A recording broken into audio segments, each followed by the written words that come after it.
Byron Quintanilla has made his return to the podcast. Byron, I know we last connected 2021. It's been almost 3 years. And so I just want to say a big thank you for making a return and spending some time with me today. Thank you, my brother. Thank you for having me on this podcast today. Just like you said, 3 years. Can't believe how fast the time has gone.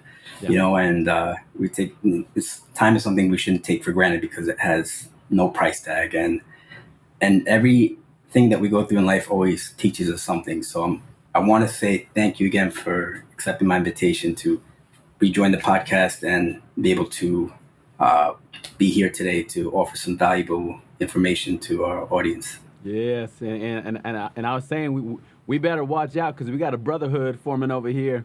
Anyway, so the interaction with you has been very, very uplifting.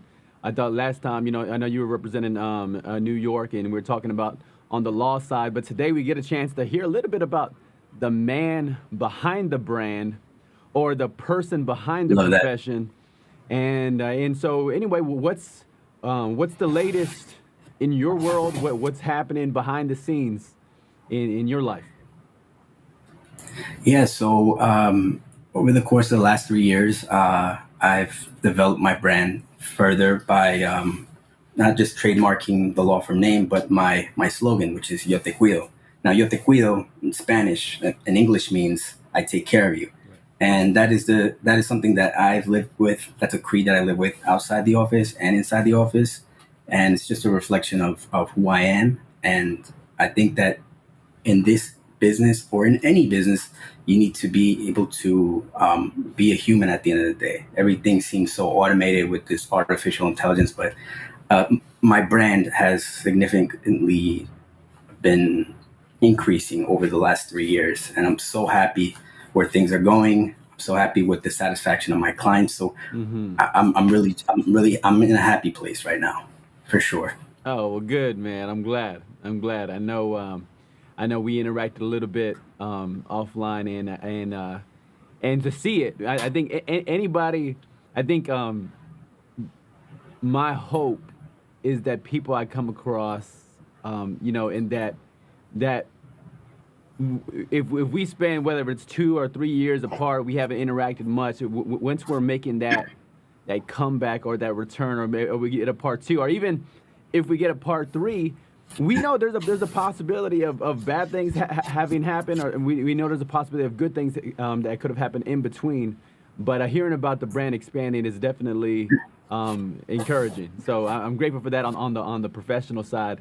What about the personal side? How are you doing on the personal side?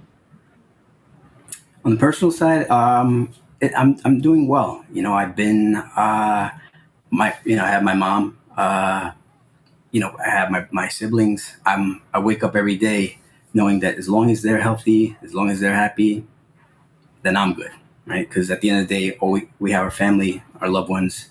But Derek, what about you, man? How you been the last 3 years? Man, it's been a journey, man. And one thing that I haven't shared with you yet is one is that you reaching out to and us connecting for the part 2. It jolted me and reminded me how much I value these types of conversations. And I've the beautiful thing about life, and you know this as a lawyer, is there's so many different avenues you can go down. And I think we talked about that briefly last time. But it's true in other areas of life as well, depending on how much privilege you have. And I would put myself on the higher side on the privilege scale. Is many times we have the opportunity to try things out to see how much we like it. So the last 3 years, been able to, write a few books and been able to, at one point, my wife and I were doing our part to lead a small little church on the south side of San Antonio. Nothing crazy, but it was like, our highlight was like 70 people showing up, and wow, that's a big turnout though.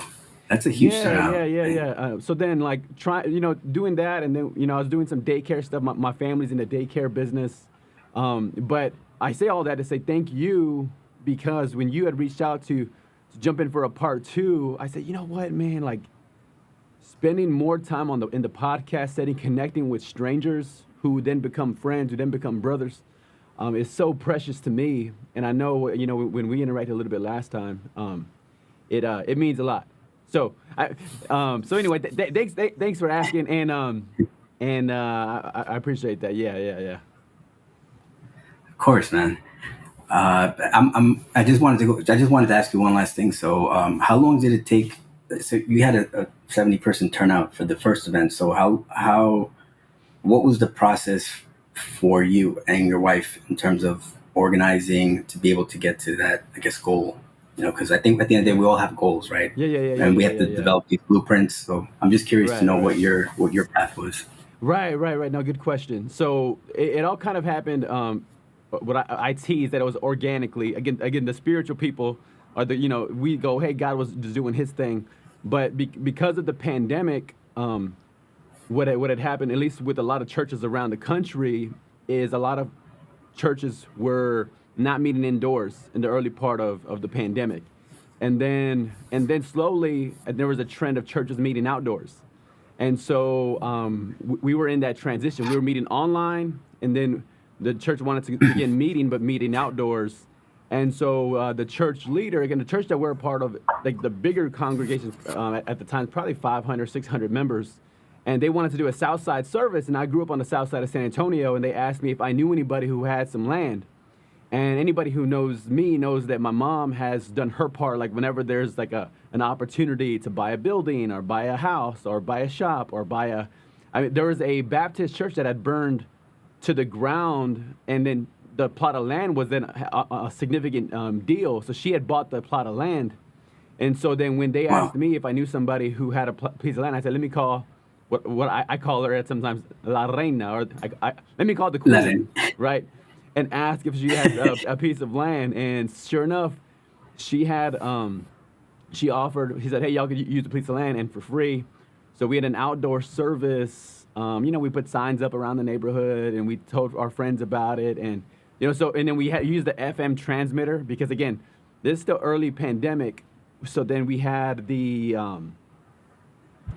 FM transmitter, which when I could speak from the stage we kind of created, but that people could listen to it from their cars if they were still afraid of coming out and interacting and connecting with everybody. So all of that to say, man, it was special, and I don't think that season is even over yet. I think there's more to come, but I think it's a matter of balancing out my ambition, but then also like the wellness of my marriage and taking care of that as well. Because it's like I can totally be the guy who's like, charge ahead, let's go, let's move forward. But then it's like the analogy that people have often used is like but if your wife if her shirt is caught in the door and she's being drug along on your big ambition or vision, it's not good for the marriage. So anyway, long answer to your question. I appreciate you. I know I'm supposed to be interviewing you, but you're throwing out questions, and I do believe the podcast can be back and forth. And I always encourage people, hey, this is a conversation. If you and I were sitting down for coffee, this would be similar to what that is. So I appreciate you throwing questions back my way. Of course, man. You said something very interesting. So, and this goes back to the last time that we united. This was in 2021. We were just coming out of the pandemic, and I think that was one of the themes from the last time we spoke about how you can adapt to change. So, adapting in your business, adapting to changes in your life, and coming out of the pandemic, people were coming out of isolation. Mental health being a huge component because being enclosed in a home for that long can significantly take a toll on your mental health. So for sure. I think that mental health is a huge thing that is overlooked nowadays, but it's very important for people to get the help that they need when they're in trouble. Yes. Actually, I remember that part of the conversation because I think New York, because y'all had such a heavy hit, and then you had just, I think, put a networking event together, or you were a part of a networking event there with one of the Hispanic groups in the city. I think Yeah, during our the phone call, or during our pod, and you had shared about that. And I was like, okay, well, like it was the first, I think, networking event back was either the week prior or the week following our pod.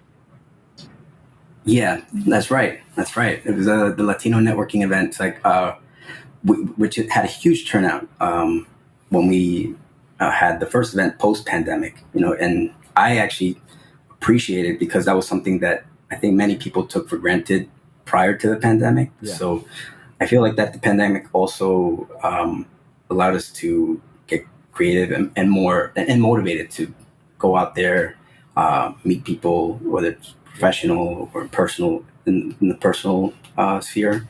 So I think that played a huge part. And having to be a lawyer behind a computer is definitely different from being a lawyer, yeah. when you're in the trenches, when you're in court, Right. fighting for your clients. So it's a whole different game. Yeah, and I think from what I observe in you is like one of your strengths is charisma, right? Like your charisma and your ability to connect with people is such one of those probably superpowers and strengths of yours, and then to be able to to see some of that maybe hindered from the electronic standpoint because it's like when people I imagine when they're in your presence like they can probably feel something a bit more potent, a bit more special in that. So I can see how that potentially affects people on your side who have that high charisma, who are very gracious and very uplifting with their words. Absolutely, no, 100%. I think I owe the charisma to my late father. I mean, this is a man that was. I was 5 years old. I would be walking in, a store, and he just struck a conversation up with just a random Mm, person. But then that person turned out to be his client. My father was an entrepreneur. He owned several businesses, and he was just a people person. come on. People loved him. uh, he connected very easily with a lot of people, and I think that that's something that both of us share. I think I'm a lot like him Mm, in that regard. So it's yeah, interesting because it's organic, right? Because yeah, it's not like I have the intention of that person being a client or that I have some ulterior motive, but sure enough, you know, a lot of those folks ended up becoming a client or friends at the end of the day. So yeah. I'm very grateful for it. Come on. That's right. That's right. Now I'm glad you brought up Yeah, your dad. If you're okay with that, I'd love to read the post. You had made a post on IG on December 10th about his passing, and if you're okay with it, I'd love to read that post and then maybe have some interaction about it, if that's okay with you. absolutely. Derek, thank you.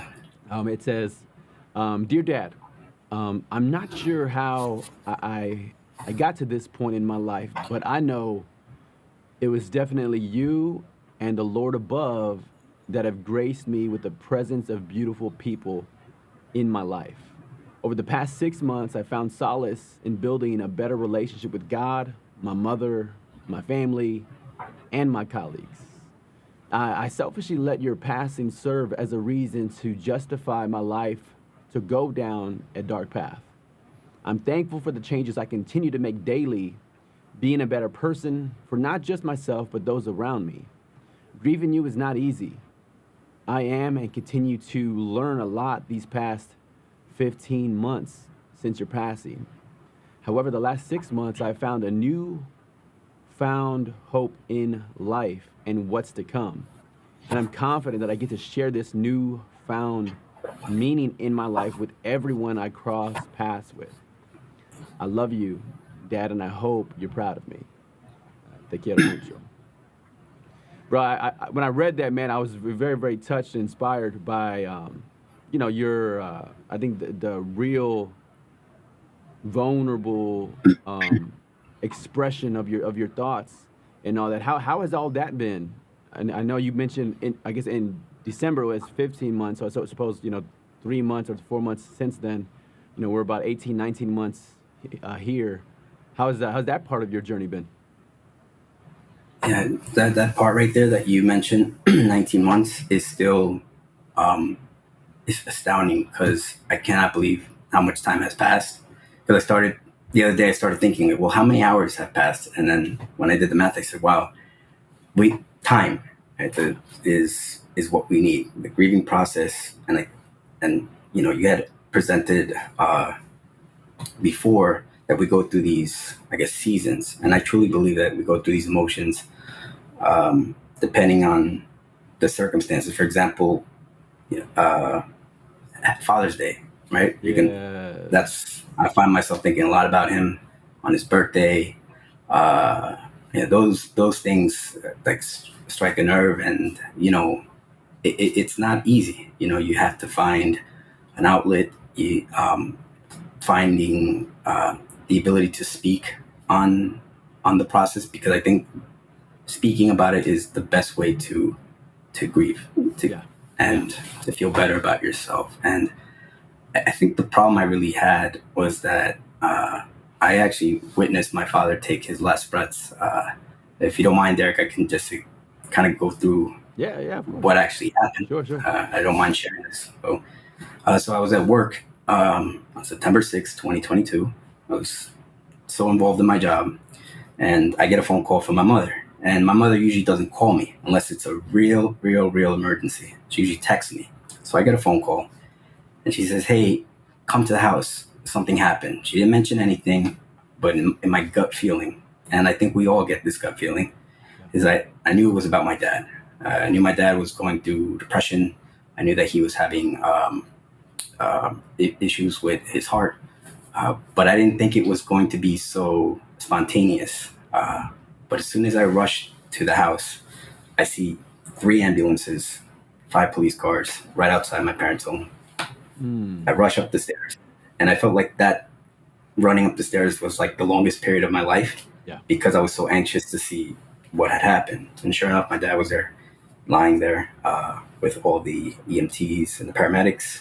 They were trying to resuscitate him. He had suffered a heart attack at 59. That's what makes this so difficult, that he died so young. Yeah. Yeah.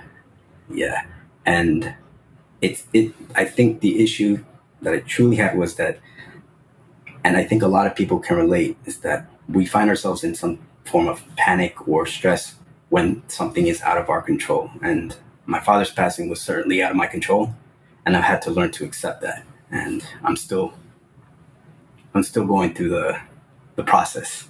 Yeah. It's only been 18 months, so yeah. And then even listening to you to that happen, one I always want to express my condolences and say sorry, man. Like, that is a tough memory to have with his last breaths. And I'll say the word "and."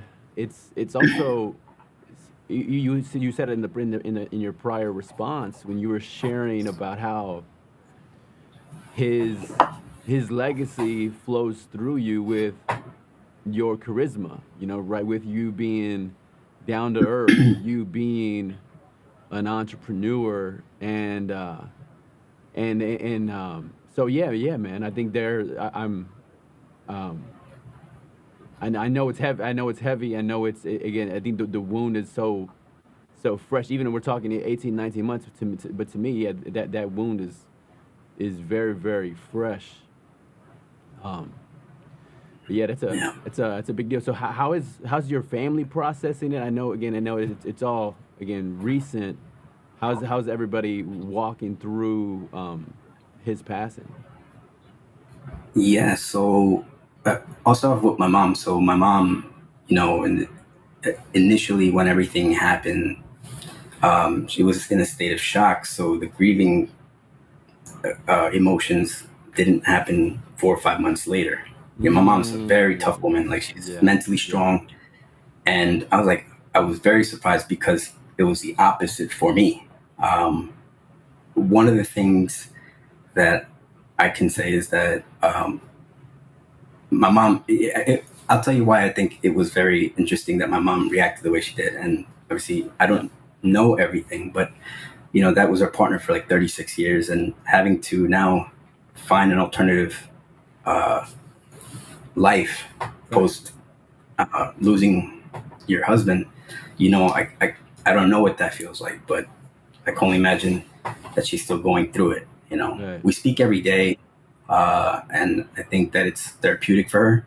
And I'm her eldest son, and so I'm always checking in on her just to make sure she's okay. Yeah. But I wrote in, I found that I found a lot of progress in writing letters to my dad as if he was still here, because I'm documenting my Mm, emotions yeah. as the months pass by. Like, I remember that process, and I still read these letters, and I'm like, wow, okay, that's how I was feeling at this time.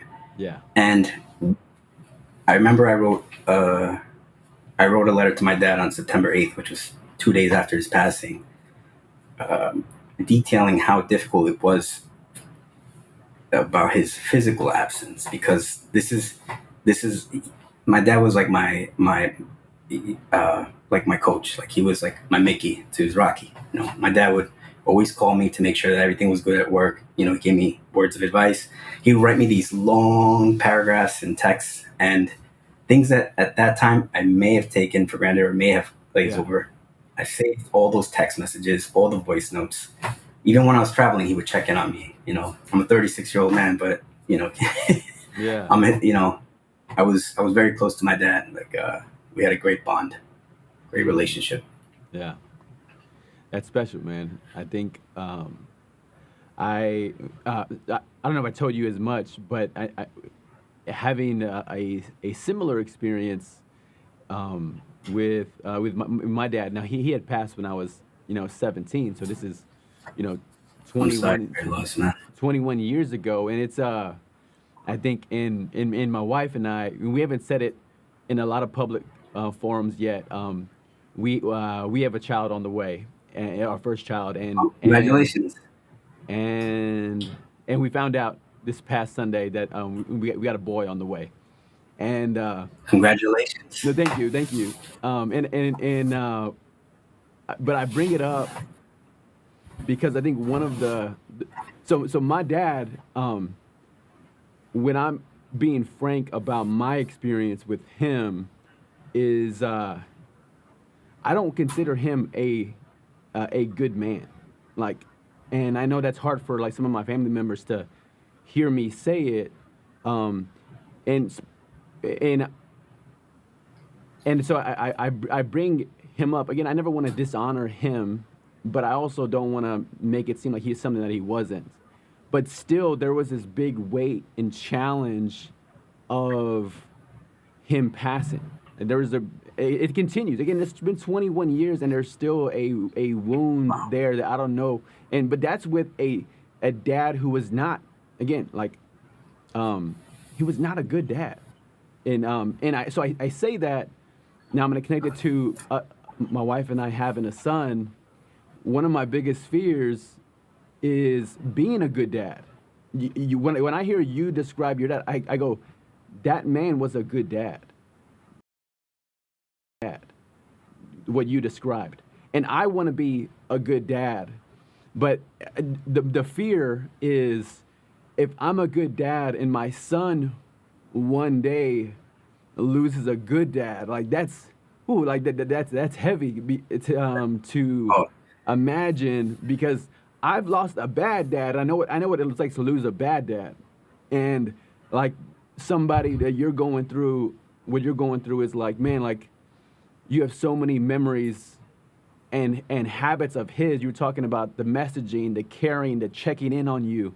So I say all that to say it's a real fear of what it would be like for my son to lose a good dad if I'm able to, and that's who I want to be. I want to be again. I want to be a good dad like your dad was to you.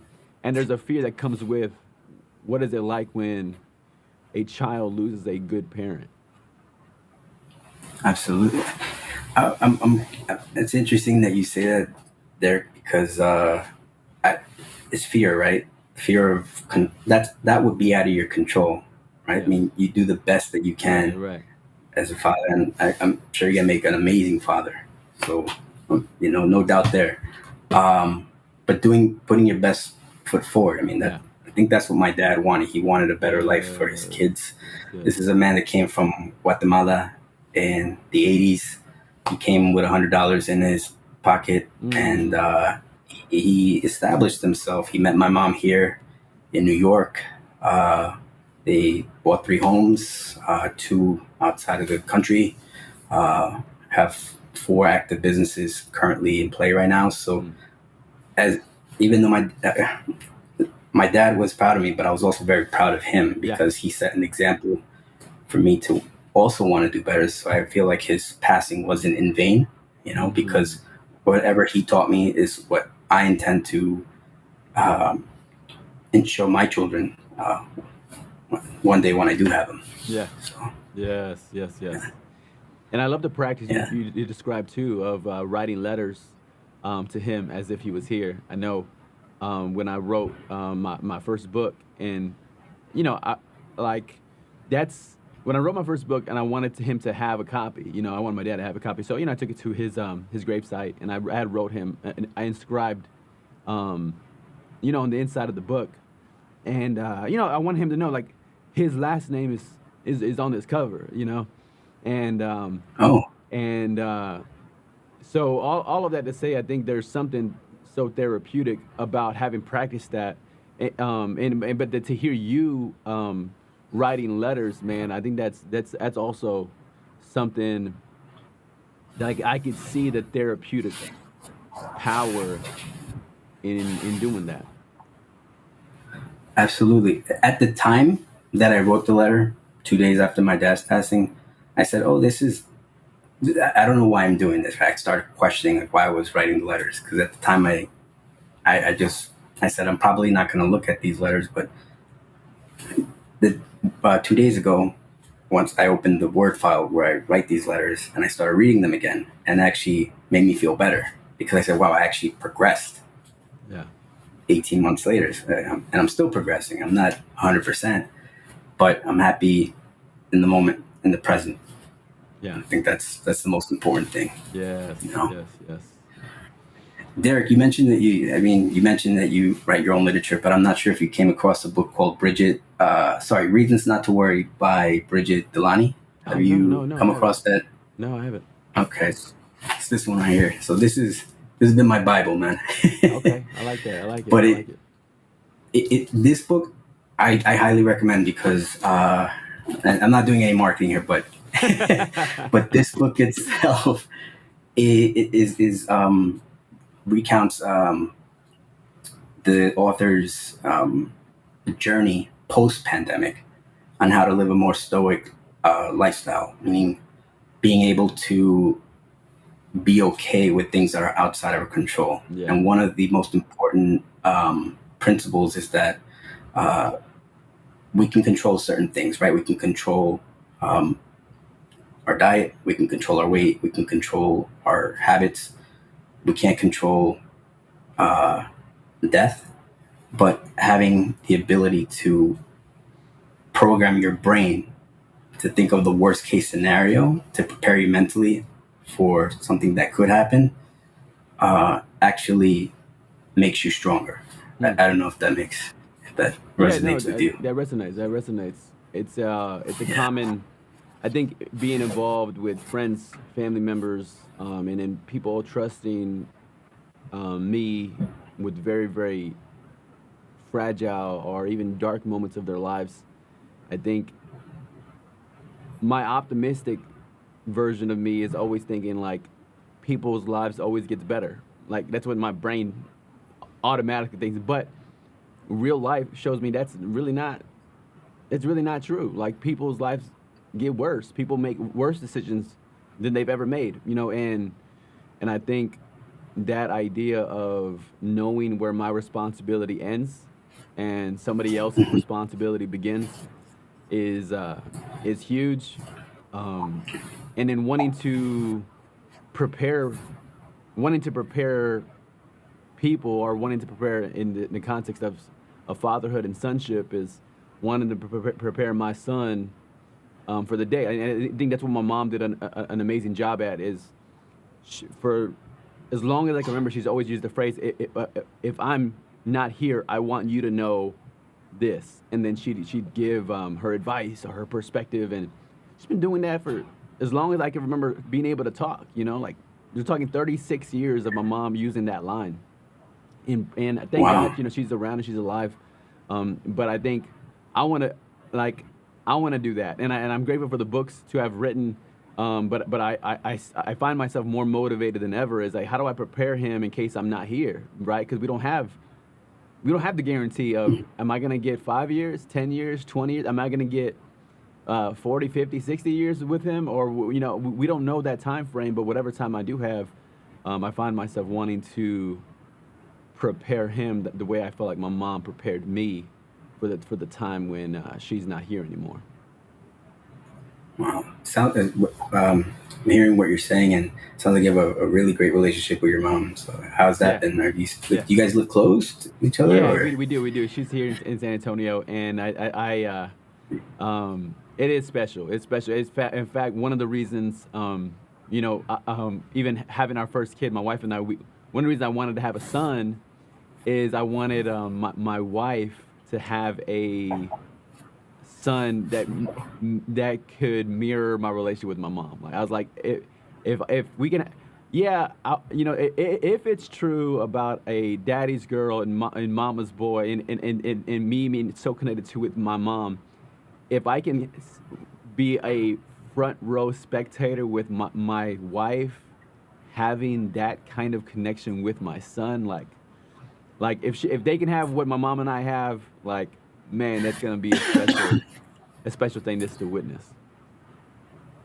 Oh So yeah, that's key. I mean, um, I think that's what makes the passing of my father so difficult, is because you know that you're so committed to that relationship, and I think it's not just the passing or death. It's like even in romantic relationships with like a girlfriend, like right, you have this bad breakup, but you've been together for 8 months, right, and then completely cutting off. It feels like somebody died, right? yeah, So you're still going through the emotions. It might not be as as aggravated, but it's still the same idea. It's a loss, yeah, and that being out of your control, depending on the circumstances. So right, right, right, um, right, yeah. right. And so one of the things I think the movies get right is when like they have like whatever the terrorist or the bad guy who's torturing maybe the good guys for information. One thing they do in the torture process is they find the family members and go, all right, like it's one thing to torture you, it's a separate torture altogether for the bad guys to torture the family members of the good guy to get whatever information or whatever passcode or whatever they're trying to get from the good guy is they bring in the family to torture the family because it's one torture to feel pain personally, but it's a whole different psychological warfare of watching your loved ones go through pain. And so I was curious, how has that been for you with your mom? Again, your mom's partner for over 3.5 decades, and in her processing the loss. How's that been for you to experience that, to watch her go through it? Yeah, so it's been in the beginning. It was very painful because my mom started. She refused to go out to go hang out with my aunts, or um, she started having issues at work. She wasn't able to focus, and I was really concerned because I thought she was just having a breakdown, and because I had just lost my father, right? But in my mind, I said I just don't want to lose my mom because I still have her here. Right. So I've also been her personal coach. I mean, I've gifted her several books, and I've had to force her to read it because these books are so meaningful to me that I believe that they would be meaningful to her. Yeah. Um, we start, and I'm going to dive into this, but she was one of the reasons why I ended up going back to church. I've never been a religious person, but after my father passed away, I had to find kind of peace in my heart to say, well, I know he's still here because Yeah. there'll be coincidences that I would in my life. So I'd be driving my car and I'd be at a light and I'd see this person waiting for the light to turn, and with dressed just like my dad, I thought it was him. I started seeing things, and for me, it was like, my mind creating this, but it was just like a very a very like weird time, and I'm still finding those moments as well. Like the other day, a song came on, and my dad was a huge fan of the Beatles, and I'm like, oh, this is my dad's favorite song.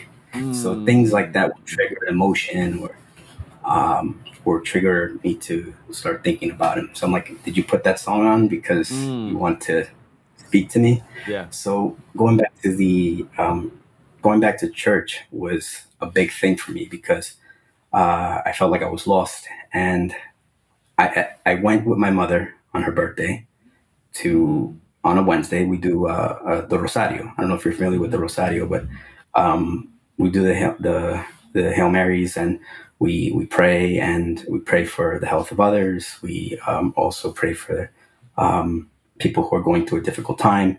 But it's also soothing for me. That was therapeutic, and it wasn't just that. It was the serum that was being given, and Hmm. at that time it was about this garden. He was mentioning that we have the option of harvesting our garden the way that we develop our habits. So either you can have a very beautiful garden, meaning you can have a better quality of life, or you can just go down the rabbit hole and be in this dark place, be a couch potato, and just let your health deteriorate.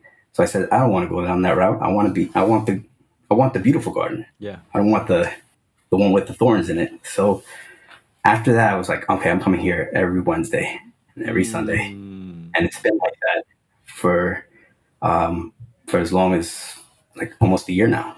June will be 1 year. Praise. Come on.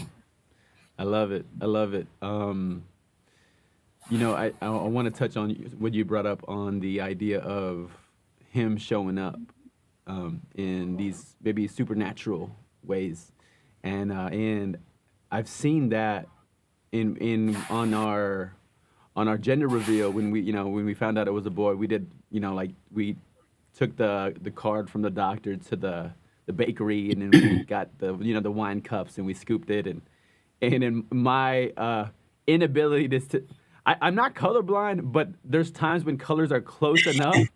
So when we dug into the cake, it was all I saw was white. And so I'm like, what is it? And my wife is like, it's a boy. And I'm like, hype. And I'm like, standing up and let's go. And, we had like 50 friends and family members there. And so I'm saying that because I wanted to hug every person that was there and take a picture with every person that was there because they came to celebrate with us on very, very short notice on just to be there for us. But I say that because I was able, one of my dad's sisters was there. And I'm not as connected with that part of the family as far as his siblings and his mom, and I'm not as connected with that side of the family. But his sister, my aunt, was there, and I was able to hug her, and I was crying. I was crying with everybody, and to hug his sister felt in a small way like I felt like You were hugging him. I'm hugging my dad, like, and Yeah. and then so like again these supernatural things, you were talking about seeing somebody dressed like him or hearing the song or again the church message, um, that was very very special. Or even dancing with my mom at my wedding. It's like it was like the mother son. It was like every memory and every hard time that we'd ever been through, like we're together in that moment, like like, and it's like, yeah, we've been through some horrible times, but then we're still here celebrating this day. And again, it was like there's a piece of I felt like my dad connecting in that moment. So anyway, all of that to say is it's been like unexpected ways I feel like he's shown up and showed like there's a love that flows through people around me that I feel like, man, like that is special. Absolutely. I mean, I could definitely resonate with that. When someone passes away, right? It people will start calling, and that's what happened. People would call and Yeah. check in, text messages, and I'm like, oh, it was overwhelming, right? And the last thing I wanted to do was to speak about it, and that was probably the wrong way to to go about it. But I would like lock myself in my room and you know not want to wake up because in my mind I was like, oh, this was all just a dream. It's just a nightmare. Yeah. I'm gonna wake up from this. But I took time off from my job because I tried to force myself to go back into work mode, and I kept thinking about my dad. So if I'm not able to do my job because I'm going through a difficult time in my life, I gotta find you know solitude and find myself. And after my dad passed away, I took leave from my job. I left 2 months. I didn't come into the office. I actually traveled to Colombia. I was there for a month and a half. Hmm. I stayed there. It was only supposed to be 1 week, but um, I made new friends in Colombia. I would take walks in what's called Guatapé. It's like these mountains that have like these huge stairs, Yeah. and it takes you up to the top of the rock, and you could see the whole city. Hmm. So I did that several times a week, and it helped with my physical health because I would feel calm. Yeah. But I needed to take that time, and I said, look, there are people that care about you. There are people that value you, and it's like remembering that that there's still good things in life, and that we should be appreciative because we're still here. To not take Yeah. life for granted. Wow. Yeah. Wow. Wow. And then, so how did the 1 week turn into a month and a half, or how did that come about? And how did you make that decision? Interestingly enough, I was, I checked in with my mom every single day, and I said, "Hey, how are you doing?" Because those phone calls now are even more important, right? Checking in to make sure post um, post my dad passing to make sure that she was all right. And she said, "Hey, look," she's like, "I'm going to be all right, but I want you to be okay." She said, "I don't think 1 week is enough. Why don't you just take a little bit more time off?" And sure enough, Mm. I went with the recommendation of my mom, and it was the best decision I made because the additional time I was there, I was able to, spend more time with one of my friends who lives in Colombia right now. He used to live here in New York. He showed me around, and every single day I got better. And then when I came back, I felt like I was able to do my job, even though I was still going through the process for my dad. Yeah. You know, Yeah. Real. Real. Real. Now, and then, yeah. talk to me about your journey of faith. It seems like a big deal. I know you mentioned in that post, as well, and you mentioned, your commitment, on Wednesdays, Sundays. How's all the journey of faith been for you? It's been interesting, man. Just because prior to my dad passing, like I would tell myself, "Oh yeah, I am a true believer in God," and I wasn't. I had to be honest with Yeah, myself. But sure. I felt like it was the first time in my life that I was vulnerable, and I actually was passionately committed to going to church because it did help me. And to this day, I'm still surprised of the level of commitment I have to the church. I mean, I'm part of a small group that meets on Wednesdays, and we partake in a lot of events in the community. That photo that you mentioned is me holding the La Maria, and I said, wow, how did I really asked myself, like, how did I get here? Because I would have never thought throughout my whole life that I would find myself in this position. You know what I mean? Yeah. It's like, it's, it was, it was just like a 180 for Yeah. me to say, hey, there is something after our physical absence. Mm. There is a spirit. Like even in my office today, when I'm going through a difficult time, because we're gonna have those bad days. You know, when it gets overwhelming, I pray to my dad. I say, look, help me get through this. What do I got to do? I put a chair right next to me. I say, all right, dad, as if he was here. Mm. And Mm. that's something that many people might think I'm crazy, but it is actually therapeutic for me because if I believe it, then it has to be true. Mm. Yeah. Yeah. No. There's such a value in the grief process. There's a passage in the book of Romans that says, mourn with those who mourn. and it says rejoice with those who rejoice, and it says mourn with those who mourn. And I think about that passage in the context of, again, grieving and of loss, is because on both sides of that, whether it's we're rejoicing with those who rejoice or we're mourning with those who mourn, I've the idea of not being alone in either sides of those things, and and sometimes it's difficult to talk about. I know sometimes it's difficult to talk about. Sometimes it's difficult as men to talk about things.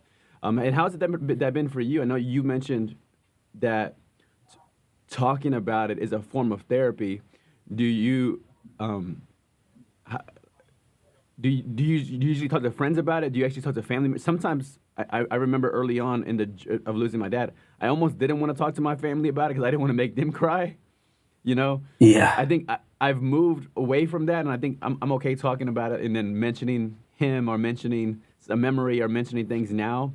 But early on, it was difficult for me because I never wanted to be the cause of crying of my family members. So then I'll talk to friends about it, and I feel like they showed me that passage personified of mourning with me. Like they were okay crying with me. They're okay feeling it with me and praying with me, just living out that passage.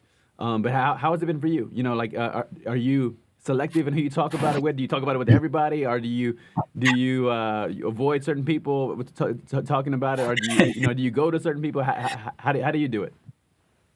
Yeah, I'm glad you brought that up. So, yes, I am very selective, but I don't want to say I'm lucky, but I had the privilege of having a friend who also lost his father Yeah, around the same age as me. He's in his 30s. yeah, That's why I'm going to ask you later, but how it is losing a father at 17 versus, in adult life, right? right, right. Because it's different. But I would speak to this one friend, and he said, "Look, you have to get off the couch. You have to move around because it's not good for your health." So I felt that the advice that he gave me was going to be more sincere than someone who hasn't gone through that process. You know what I Mm. mean? But also, Derek, I was recently, two of my colleagues who are also lawyers, they're actually twins. They recently lost their father this past November. So I feel like I Mm. was a valuable person that they could turn to. And in fact, like, they thanked me for the advice that I gave them. They said, "I'm so sorry about your dad. If I didn't text you when your dad passed away, now I know what the feeling's like." And I said, "You can't think like that, but I'm here for you Yeah. in all regards to get you through it, because I am an example that I'd like to be able to help others, Hmm. right? That's Yeah. that's important. That's just that's just in my nature. Yeah. Yo te cuido. Yo te cuido. That's right. No, that's special. That's special. I do think about like that design element of the people that happen to be around you, the friends that you happen to have, and their dads who happen to pass away, and then in the togetherness of that is so precious. Yeah, the other thing too, Derek, I wanted to mention is that monitoring like my behavior during the day, right? Because I, we don't know if we're going through depression, right? Right. We don't. Some people might not know the signs. So I've been seeing a therapist. I meet every Wednesday, but it's just talking, just like we're doing, right? But being able to check in and say, okay, is being home rewatching same movies okay? Is thinking about the past okay? Because I would kind of dive in to bring myself back to that moment when I saw my dad take his last breath, Hmm. and I had to say, okay, well, we started here. Where are we now? Am I going to the gym? Am I still feeling okay? Is there things that are out of my control? I made a list of things that are out of my control. Yeah. And I asked myself, well, I can always control my character, right? Because even though I'm going through this process, I still have to be able to do my job and make the client feel okay, right? If Sure. I'm going through grief and my client's worried about getting deported, I need to be mentally strong and leave emotions at the door. That's Hmm. not to say that my feelings don't matter, but you have to check in Yeah. here and there. Yes, yes, And that's yes. been, I think, the most difficult part, being able to separate the two. Right, right, right, right. Um, no, it is. It is. And I think there's such a value in that is we might not know um, the details even of ourselves we might not know about the depression or even some of the anxiety that comes with a loss of a parent, and to be able to check in with whether, yeah, you mentioned the exercise, or you mentioned being able to sometimes put things in a compartment, not forever, but for a window of time, because sometimes you mentioned it well. It's what I'm going through isn't relevant for the task at hand, and that's okay. And it doesn't minimize my feelings. It just means that whatever we're taking care of, hey, there is something else that's getting my focus, or that's getting my priority, and I'm gonna give my focus to this right now, and not make this event about me, because it doesn't have to be about me. I can show up to serve without being again the one with the microphone talking about my feelings, but it doesn't mean I'm gonna put those things away forever. I might be putting it away for pockets of time, especially when it comes to work as a professional, still showing up to take care of business, to take care of work, even though on the personal side, I'm having my challenges. Absolutely. Mm. Absolutely.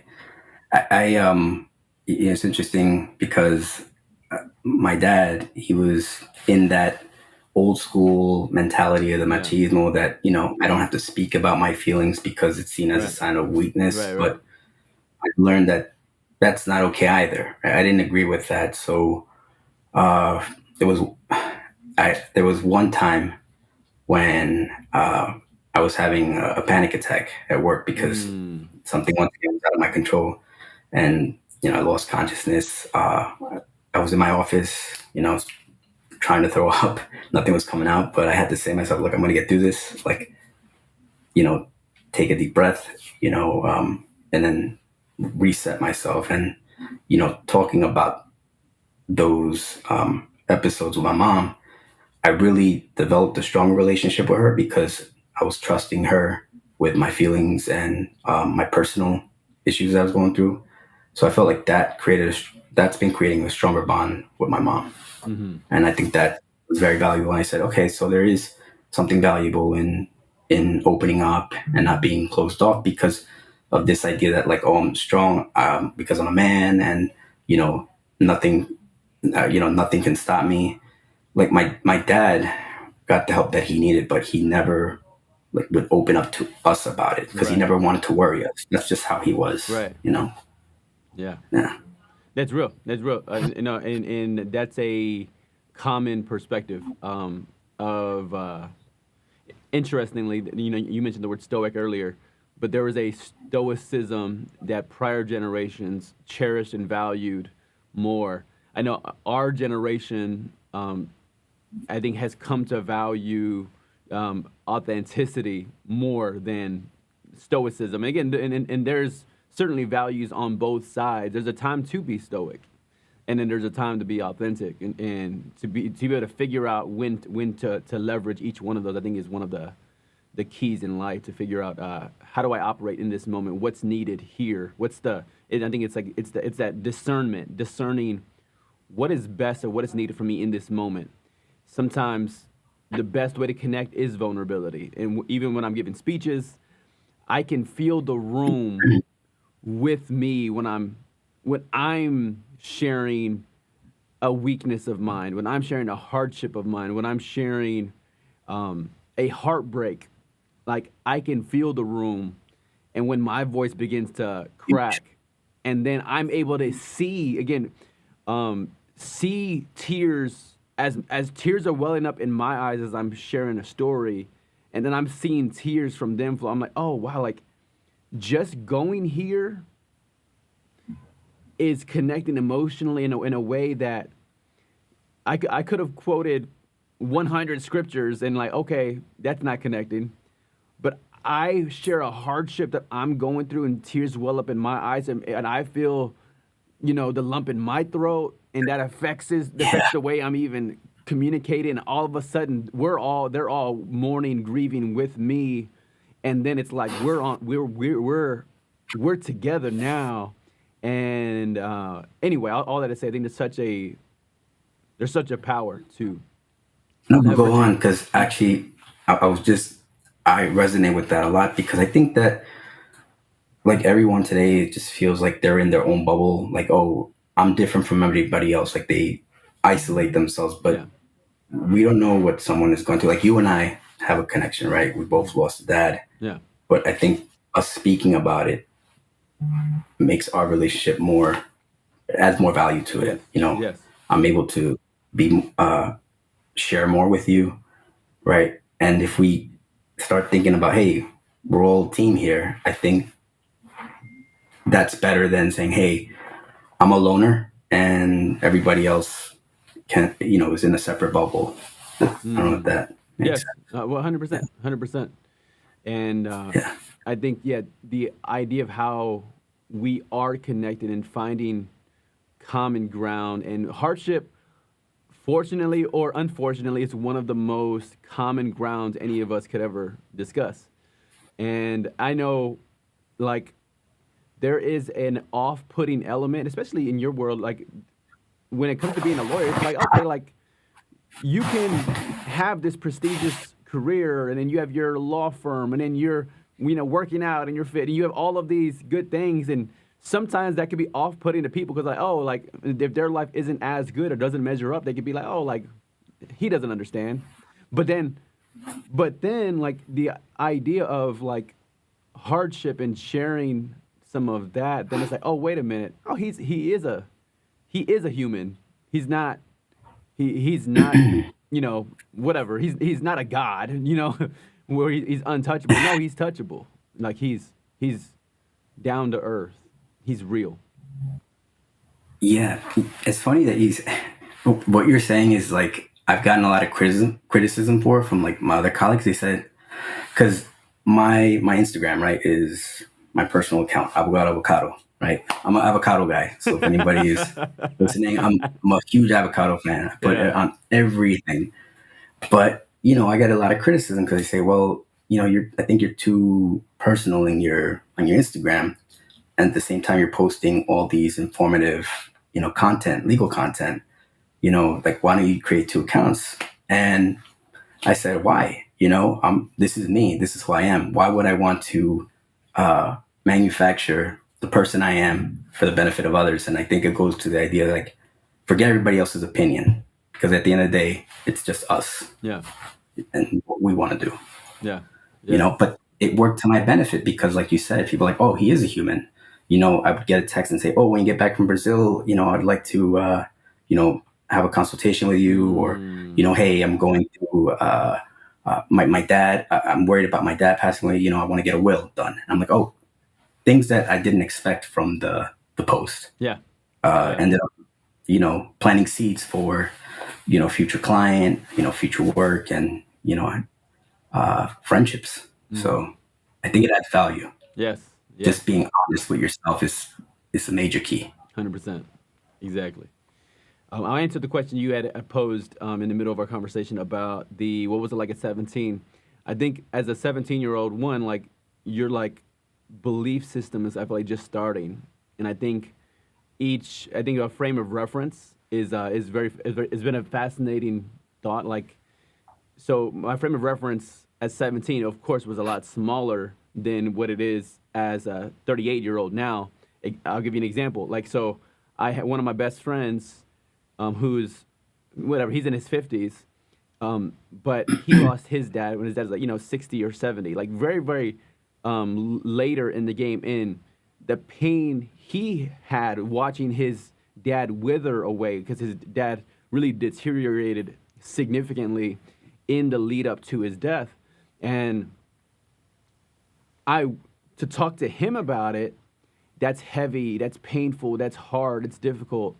And it's a different, so now my frame of reference has changed. Is there are certain elements of suffering that I went through as a 17-year-old, losing my dad, that I won't ever have that version of suffering that again, my 50-year-old friend had with having his dad pass at I think his dad was in his 70s when he went through all of Wow. that. So it's like, oh wow, like in some interesting ways, there's suffering that I'm going to avoid. Now, I have a different version of suffering with that 17-year-old loss, but all of that I think was interesting. So for me, my dad's passing was in February of 2003. I started my journey of faith in August. So it was 6 months after his passing in August of 2003. And then so restructuring my beliefs around even happiness, sadness. I thought like, hey, if I found Jesus, if I'm with God, I got this peace, I got this joy, I got this purpose, I got these friends, I got this, I got my regular family, I got my spiritual family. I have all of these blessings. But then to still be grieving my dad, I felt like those two things, I almost felt wrong in grieving and wrong in sadness and wrong in processing that. But then the more I read again in the Bible, and I was like, oh, okay, look, there's actual verses that say we suffer with those who suffer, we mourn with those who mourn, we sympathize with others. All of these things, we're quick to listen. So it broke certain beliefs. I can have Jesus and I can be sad. I can have joy Absolutely. of my salvation and I can be sad. I can have the peace that transcends all understanding, the peace that doesn't even make sense, and I can be sad. So like, all of these things, these are like the dichotomy. It could be and both, not either or. Like, okay, I could be both, and I don't have to have any kind of shame or worry or anxiety about being sad, despite so many blessings that are present in my life. So again, being okay with that. Okay, and I didn't know that as a 17-year-old, probably not even as an 18-year-old. I probably began to really learn it as a 19 and 20 and 21-year-old. And to your point too about the ability to be able to help other people, I mean, I feel like I just got the lesson real early.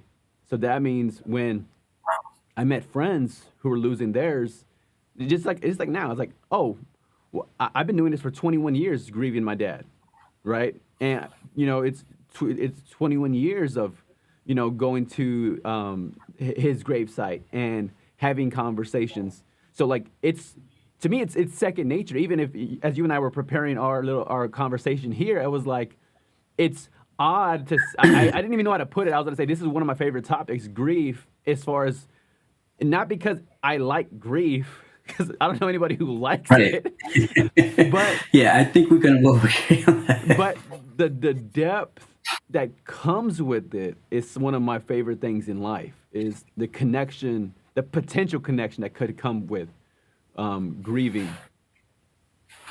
Absolutely. I think I connected with a lot more people during after the passing of my dad, Hmm. because I was so anxious to talk about it, Yeah, and I was very selective once again who I spoke to about it. But at the end of the day, I think it teaches us a valuable lesson about what we can avoid or learn from our mistakes, right? Because my dad never spoke about these issues, yeah, and I said I need to be the opposite in certain circumstances, and it is like the life lesson that you're not going to learn, in a classroom, right? Nobody teaches a class on grief, right? But it's seasonal. You had mentioned in when we were preparing, you said you didn't say stages, you said seasons, and I like the word seasons because for me, winter is like the worst time because it gets dark late, yeah, and yeah, it's like it's my birthday in January. So like January, like even this past January, despite all the progress I made, I was feeling down again yeah. because Hmm. it's another birthday without my dad.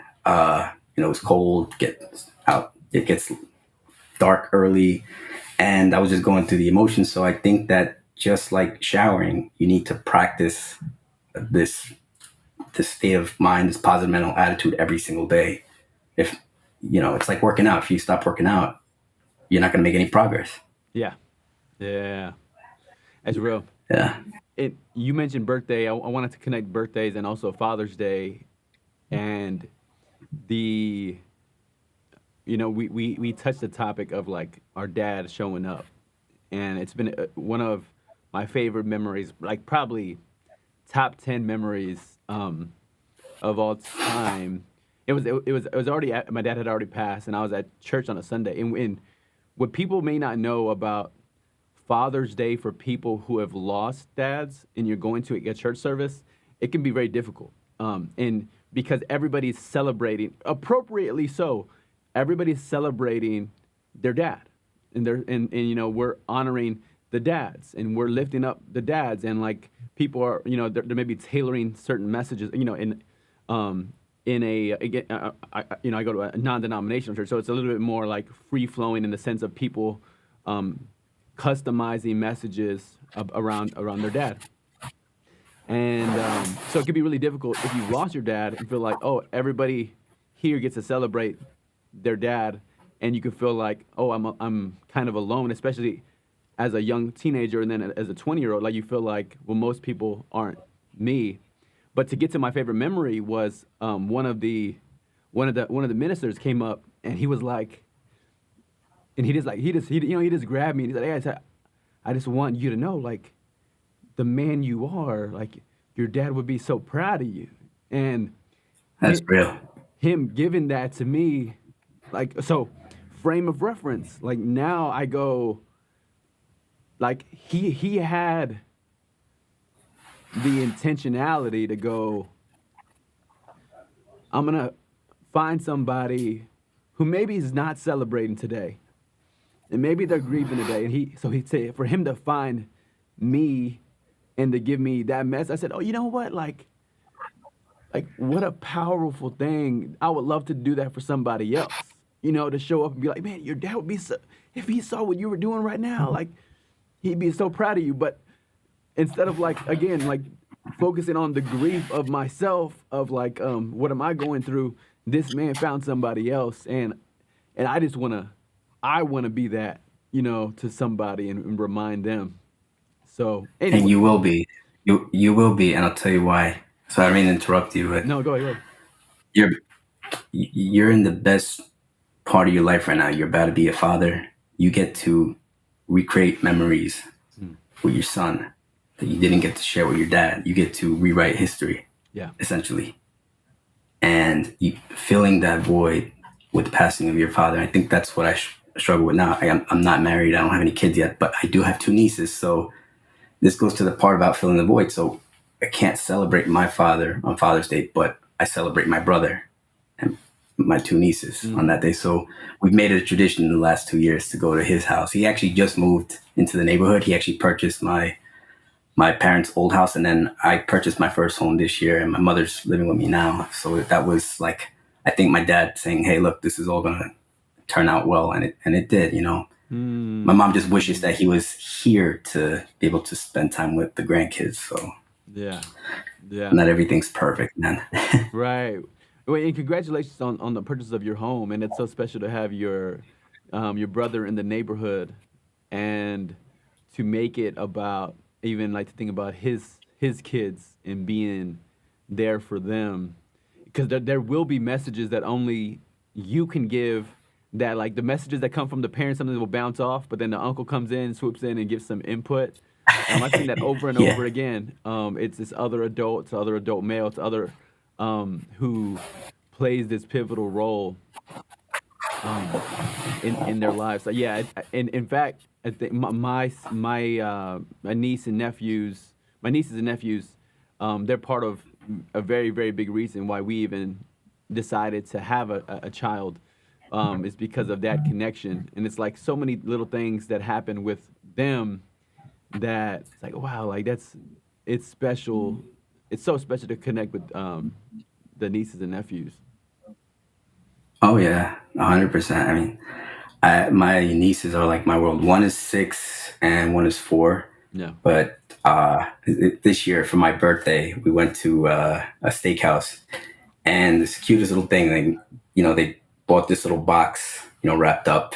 Is that Nike Air Maxes. But the one thing that I did appreciate the gift was their little birthday cards. They hand wrote some cards for me. Yeah. It said "Happy Birthday, Uncle Byron.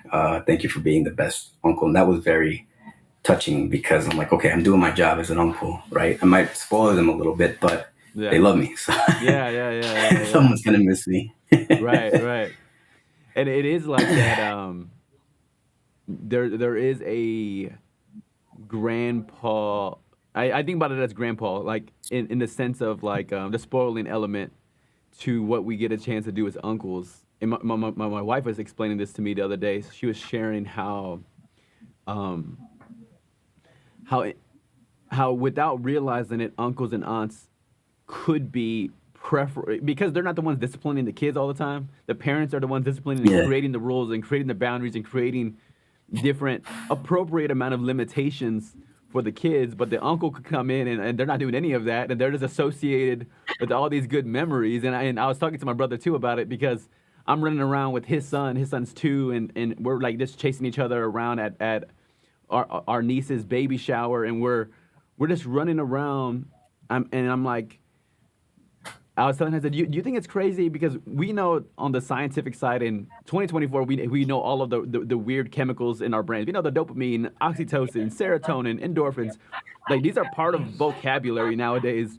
And I said, do you think it's yeah, crazy that I'm chasing him around? I know in his brain, he's laughing. I'm grabbing him, I'm picking him up. Um, my nephew, like, do you think? I mean, I'm probably building like these connections in his brain. Like when he's gonna think about me, he's gonna have these chemical connections of dopamine, oxytocin, serotonin, endorphins, whatever, um, associated with me. And I'm saying all that because again, that your niece is with my favorite uncle, the best uncle, Byron, um, being able to build those connections and associations with joy and generosity and affection is, yeah, it's one of my favorite parts of life. yeah. No, I agree, man. The dopamine aspect. So it's funny you say that because every Tuesday we go to the Tiger Showmans. So I go along with my brother and I help him out, and they do the little karate. But as soon as I walk through that door at his house, they jump up and scream like, "Oh, Uncle Byron's here!" And like, it's just like a great feeling, you know. It's just like, oh, Yeah. there's. I feel like a king, you know, like walking in. Right. No, it is. It is. I feel special, you know. Yeah, yeah, yeah, yeah, yeah. My brother and I, we coach my niece who's 5 in her t-ball team, and then her younger brother 2 is there, and so I'll show up to the baseball field, and then like the 2-year-old will like it's like a, I don't know, 200-yard walk from the parking lot to the field, and if he sees me, and he'll like run out to the field. I was like, what experience? Again, we don't have kids yet, but like I see this 2-year-old running toward me enthusiastically, joyfully, and I'm like, and I just asked myself, like, is anything better? Is anything better than that? Like, this is special, man. It's just like Exactly. these small little things are very, very special. Absolutely. I think we start to cherish more of the time when we get to spend with our families. Like even more importantly, with my mom, I always make it a habit of making sure I go up to her room, you know, and speak to her. I don't even, this thing right here, it stays in my room. Mm, That's the first thing I do. I pray to God that He's going to get me through the day, but I'll also to make sure that my mom's all right, and I always ask her, like, is everything all right today? How are you feeling? Is there anything I could do? yeah, And you know, uh, it's always important to check in, and I pray every day that every moment I get to spend with her is a blessing mm, because I might not be able to get that other hug.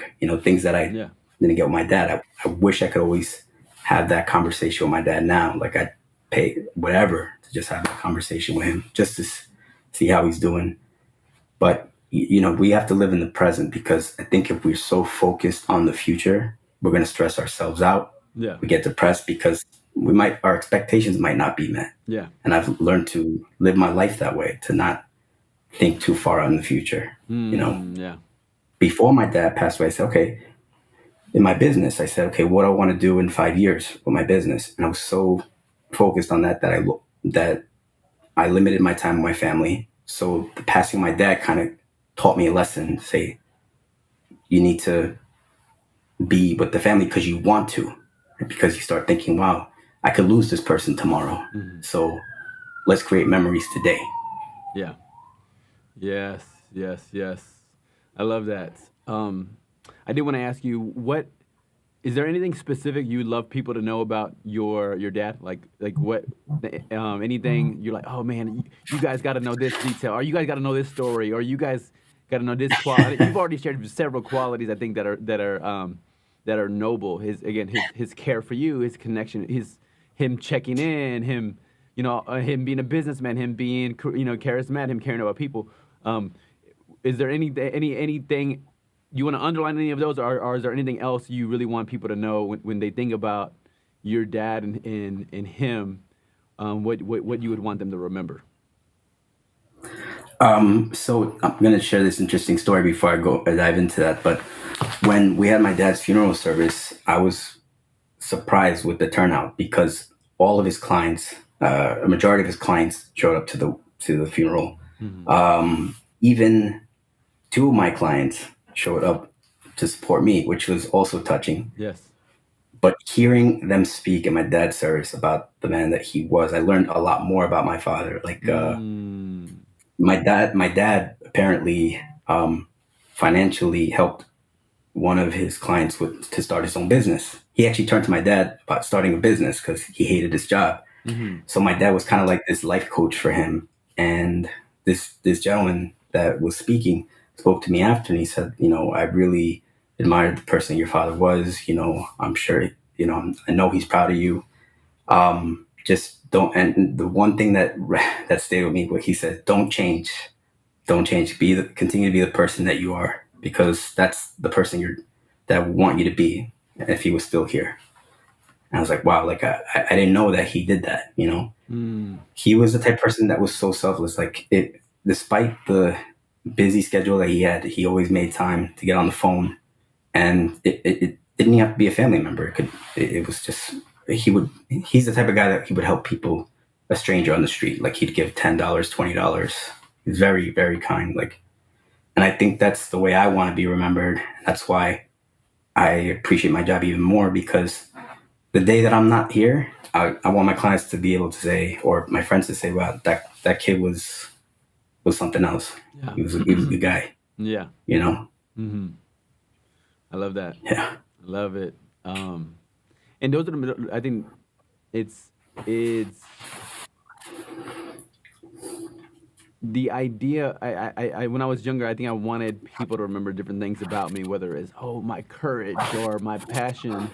And then I think as I get older, I'm like what you said about your dad, about him helping people, like just how simple but how powerful and special it is just to be known for that's somebody who helps people, and you get to do that in your Yeah. profession, which is again very very special. And it's a full Yeah. circle moment, of course, with your dad having gone through um, the process and moving here from Guatemala. You said, right? Yeah. He had like this, he left the country. He didn't even tell us, my grandmother, he was leaving. He just got up and Mm. left because at that time, my one of my uncles, he was killed by a couple of gang members, and my dad was worried that they would harm him. But he also wanted to be able to create a better life here so that he could send money to help my grandparents.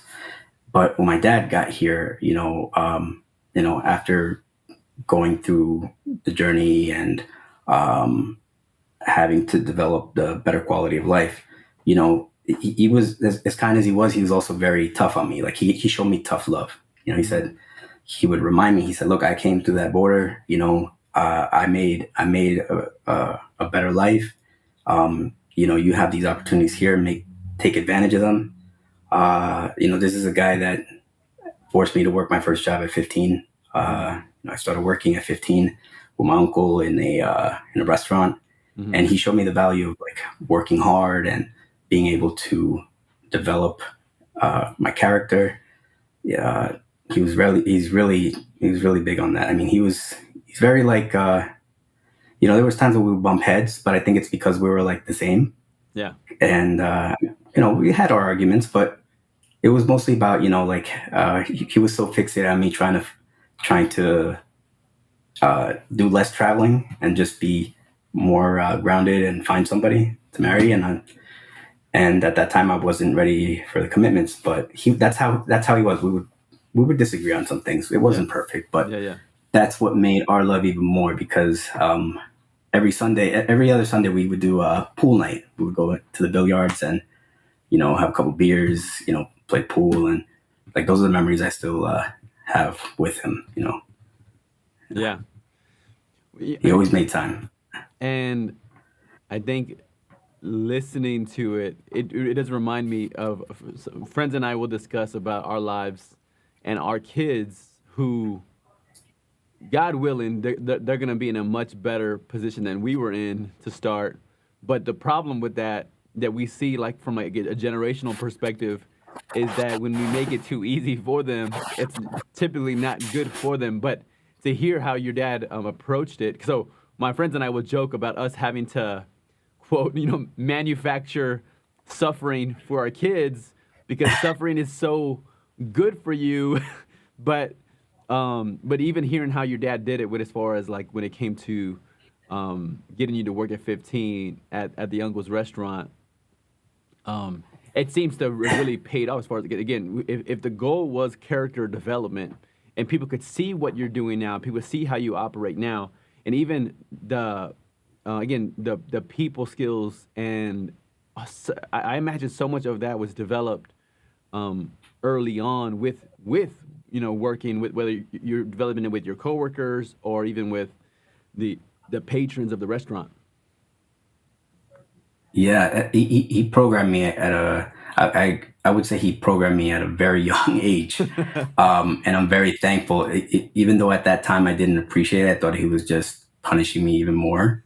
Um, I think it created this mindset that look, you don't have to be perfect, but you should always want to progress Yeah, to be better. Not to say that you should compete with anybody else, but you're competing with yourself. And I think that was a very important lesson that I learned from him. yeah, He was just always about trying to have me remind me, beating this into me, right? yeah, Through text messages, calls, and I think his trauma helped him become the person that he was before his passing. Because I think trauma, despite the emotional crisis or the mental toll it takes, it also makes you stronger to overcome, you know, something tragic that happens in the future. Like for example, my mom, one of her employees was involved in a car accident. In my mind, I said, "Well, I hope they're okay. I'm not really worried about the car." But I felt that my processing of that event was better than like had I not lost my dad and then being like in this panic mode. So I feel like death teaches us that life is always going to have its consequences, but you just have to be able to react accordingly because it's 90% is what happens. Sorry, 90% is your reaction and 10% is the event, right, right? right. So Yes. Yeah, and I know you and I haven't talked too much about your therapeutic experience, but I think there's something about what you just described.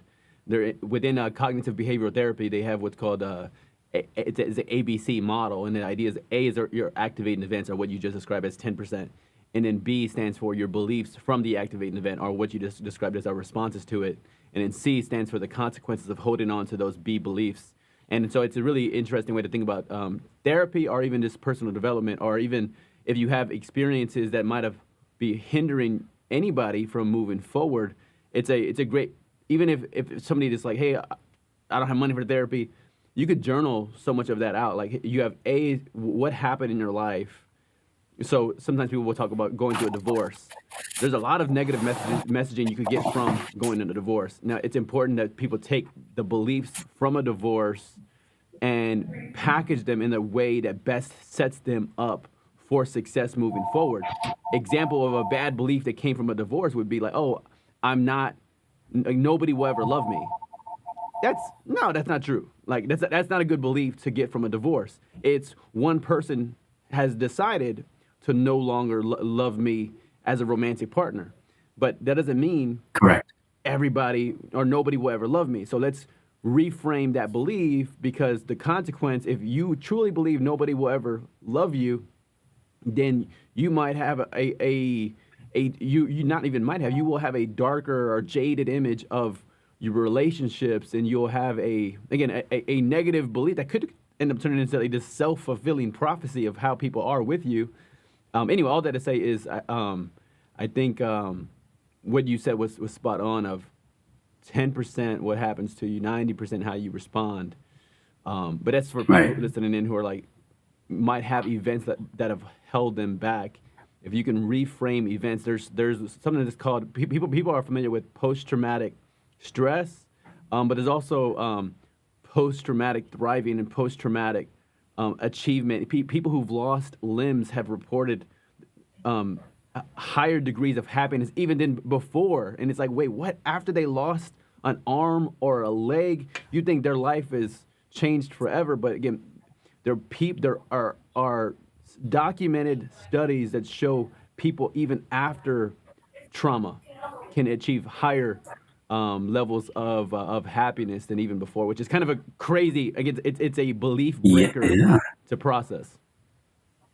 Yeah, I mean, I'm putting myself in the shoes of this person, right? And I said, if I was to lose an arm, right, could I still do my job? I think I could, because even though I can't type with two hands, right, because I only have one now, I said, I'm going to try to adapt, and so that I can still do my job, right?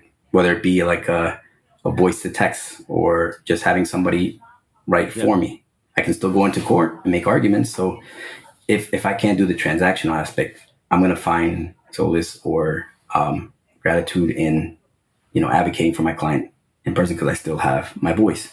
I still have my brain. I'm still cognitively there. So I can still do my job. So it's like you said, looking at the situation as a positive as opposed to a negative. Yeah. Absolutely. So that's big. Good. Yeah. Good. Well, look, Byron, maybe I'll ask you the last question here. I know, again, we dove deep today into it. Is there, if somebody, what's your advice for people who have lost a loved one? Like, what's your perspective on this side of it? Again, it's still fresh, but what's the advice that you do offer to people as they're processing something like this?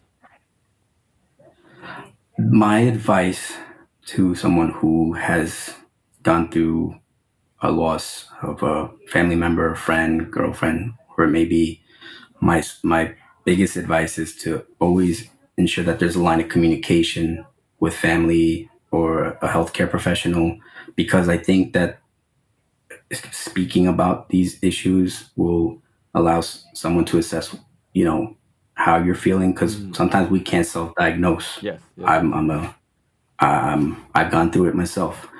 I didn't realize going through depression until a doctor told me, and I've been fighting this for a long time. So I think communication is always key, and always ensuring to continue being active. Whether it's like a 10 or 20-minute walk. It really helps mentally. Big time. Yeah. Yes. Yeah. Well, good. Byron, man, I want to say thank you. Thank you for spending some time with me. Thank you for showcasing the story. I know it's not the glamorous rah-rah stuff, but I think it's the real stuff, and I think my respect for you has only increased as I've learned more about who you are, even your family, and even your maturity in processing all of this. So again, big thank you for connecting and hopping in today. Oh, thank you, man. And please, I'm gonna need your home address, because I want to sing a little gift for your little baby, man. You better be a dad, and when I'm in San Antonio, we'll have to connect for sure. We'll go grab lunch or something. That's right. Hey, everybody who's listening, man, I already told Byron he has to come do an in-person podcast. I set that studio up behind me for a reason, and we definitely want to get him in here, and we can chop it up some more. Well, good, everybody. Well, hey, Byron, where's the best place people to find you? Is that on social media? Is it the website? Where would you want people to go find you if they're looking for you? Yeah, so so Google, if you have Google, ask Quintanilla Law. I'm the first option that appears.